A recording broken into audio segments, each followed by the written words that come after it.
नमस्कार दर्शक बंधु आम कार्यक्रम को आपण मानकु स्वागत। सांबादिकों बेलाभूमि सफेई कार्यक्रम निजकु स्वच्छ रखिबा सह परिवेश को स्वच्छ एवं सुरक्षा पाई सांबादिक माने अंटा भिड़िबा सह बाहानगा ब्लॉक आरुहाबाड़ पंचायत रूपखंड समुद्र बेलाभूमि रे स्वच्छता कार्यक्रम आयोजन करिसंती। ओडिशा सांबादिक यूनियन बाहानगा शाखा और आरुहाबाड़ ग्राम पंचायत मिलित सहयोग में बुधवार रूपखंड बेलाभूमि पांडव घाट बारुणी पड़िया सफेई और सचेतनता कार्यक्रम अनुष्ठित हो जाइछि। कार्यक्रम में स्थानीय सरपंच नमिता राणी बिंधाणी मुख्य अतिथि भाव जोगदे परिवेश सुरक्षा उपरे गुरुत्वारोप करथिले। ओडिशा सांबादिक यूनियन बालेश्वर जिला शाखा सभापति गंगाधर राउत, वरिष्ठ सदस्य कन्हई चरण प्रधान, बाहानगा ब्लॉक शाखार संयोजक सोमनाथ साहू, वरिष्ठ सदस्य अरूप दास, रुचिक रंजन महापात्र, शिशिर कुमार राय, पांडवघाट बारुणी संपादक कालिंदी चरण महापात्र, ग्राम पंचायत वार्ड सभ्य और सभ्या तथा आरुहाबाड़ ग्राम पंचायत नायब सरपंच नारायण महालिक, वार्ड सभ्या जयंती महालिक, विद्याधर माझी, गुरुप्रसाद महापात्र, सीतानाथ बेहेरा, रामचंद्र महालिक प्रमुख अंशग्रहण करथिले। सांबादिक यूनियन पक्षर विभिन्न जनहितकर कार्यक्रम से अनुसार स्वच्छ भारत कार्यक्रम जो भारत सरकार रही कार्यक्रम को लोकों पाखे पहुँचाइबा, लोकों को अधिक सचेतन करवा से लक्ष्य नहीं कार्यक्रम आम आयोजन कर आरुहाबाड़ पंचायत ये पांडवघाट बारुणी पांडवघाट यार कार्यक्रम उद्देश्य है हूँ लोक मान सचेतन करवा जो स्वच्छता परिष्कार परिच्छन्न समस्ते स्वच्छ रही दुनिया स्वच्छ रही तेणु से कार्यक्रम आयोजन कर पहुँची देखिलु आम सहित सहयोग कर गाँव सरपंच कर ग्रामवासी साहय कर बहुत युवक मैंने आम सहित आगू आसछन्ती बार्ता देवाई चाहूँ जे लोक मैंने अधिक सचेतन हेले स्वच्छता रहिबो परिवेश निर्मल रहिबो आउ लोक मैंने कौन प्रकार रोगाक्रांत हेबे नहीं स्वच्छ परिवेश ही मनुष्य जीवन को स्वच्छता आनीदेव यही लक्ष्य नहीं ओडिशा सांबादिक यूनियन पक्षर ये पदक्षेप नि बाहानगा शाखा तरफ आम बंधु मैंने आमको पूरा सहयोग करछन्ती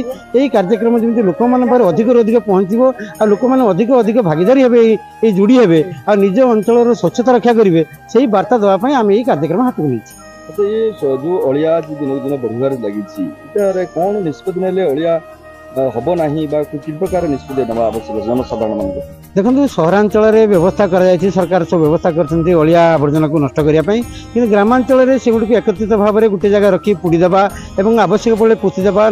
रखी तो कंपोस्ट भाव में व्यवहार करवा से कंपोस्ट भाव व्यवहार कर तार मल्टीपल पर्पज लाभ हो पार तेणु लोक मैंने जो पकड़ा द्वारा क्षति होती परिवेश प्रदूषित होणु ताकू दूर करने लोक मैंने सचेतन सृष्टि करने आम ये पदक्षेप नौ जदि लोक अधिक सचेतन हे निज घर बाड़ी परिष्कार करेंगे गाँ परिष्कार रहर परिष्कार सब यदि परिष्कार रहा सुस्थ समस्ते तेणु एटे किसी यही बार्ता देवाई आम यही कार्यक्रम आयोजन कर सोमनाथ साहू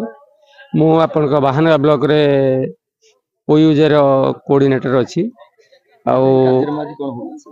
एक्चुअली ये कार्यक्रम गोटे विराट व्यापक कार्य ये आम छुटिया अंशदान तेणु ये आप देखु बर्तमान जो भाई परिस्थिति लोक संख्या बढ़ुची एवं प्लास्टिक चाहिदा दिन को दिन बढ़ुची लोक मान भितर ये प्लास्टिक साधारणतः माटी मिसे नहीं एवं आपको उड़ीगले भी वायुमंडल दूषित हुए तेणु आपको रिसाइकल करने जब सरकार किसी पदक्षेप नियंते ये प्लास्टिक जो वर्ज्यवस्तु बाहर आपको न पोड़ा जाए न फिंगा जाए पुणी रिसाइकल करा एवं ग्रामांचल संग्रह करा जाए विभिन्न पॉइंट रे रखा जाए करता ए भावुची परिवेश आहरी स्वच्छ रहता आउ ये कार्यक्रम रे आमर बाहानगा सांबादिक बंधु माने तथा जिलार सभापति एवं आउ वरिष्ठ सांबादिक तथा रूपखंड आरुहाबाड़ सरपंच रूपखंड ग्रामर ग्रामवासी आपको बहुत आमको सहयोग करचंती एवं ये सफाई कार्य सामिल होइछन तेणु मुझे समस्त को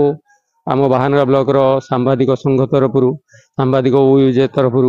बहुत बहुत धन्यवाद दूची एवं आगामी दिन में ये मनोवृत्ति बढ़ू एवं आम बिना सहयोग से अंचल को परिवेश को सुस्थ रखु स्वच्छता रखु यह ही मोर वार्ता। नमिता राणी बिंधाणी सरपंच आरुहाबाड़ आज ये कार्यक्रम कौन होता है ये आसती आज आमर एक्चुअली आमर जिला सांबादिक भाई मान तरफ आम गोटे करूँ स्वच्छ भारत अभियान ए प्रायतः समस्त सांबादिक भाई मैंने मोर भाग नहीं तथा मोर पंचायतवासी तथा मोर सहकर्मी युवबंधु मैंने समस्त ए भाग नहीं ए कार्यक्रम तो आम निश्चित भाव में पॉजिटिवली ग्रहण करूँ कहीं आमर बारुणी मेला तो आगु गोटे दिन होता 2 दिन धरिक होची कहीं प्रबल जनसमागम को आखि आगे रखिकी आमर 2 दिन करागला पुणी एक्सटेंशन करागला गोटे दिन आउ तेणु प्रायतः अनेक जनसमागम हवा द्वारा अलिया आवर्जना पूरा भर्ती हो जाए तेणु प्रायतः मोर ग्रामवासी मानू नहीं पंचायतवासी मानू नहीं सहकर्मी तथा बहुत स्वेच्छासेवी अनुष्ठान भाग नहीं था स्वच्छता कार्यक्रम आज स्पेशली मोर सांबादिक बंधु माने जिला सांबादिक बंधु माने आसिकी भाग नहीं माने समस्ते प्राय स्वच्छता अभियान कार्यक्रम में सामिल होइथिलु। हाँ मुझे मो ना कांचरण महापात्र घर मोर रूपखंड मैं पांडवघाट बारुणी कमिटर संपादक आज जो सफाई कार्यक्रम बहुत आनंददायक आम ओडिशा सांबादिक संघ बालेश्वर शाखा तरफ सांबादिक भाई मैंने आसिक बारुणी अलिया सब सफा कर बारुणी कमिटी तरफ अशेष अशेष धन्यवाद दूची। स्वच्छता ही सेवा स्वच्छता ही जीवन तेबे वो यूजे सांबादिक संगठन सांबादिक भाई मान द्वारा जो सफाई कार्यक्रम आज पांडवघाट बारुणी मेला अनुष्ठित होता सबु महल रे स्वागत करा जाउथवार देखिबाक मिलिछि।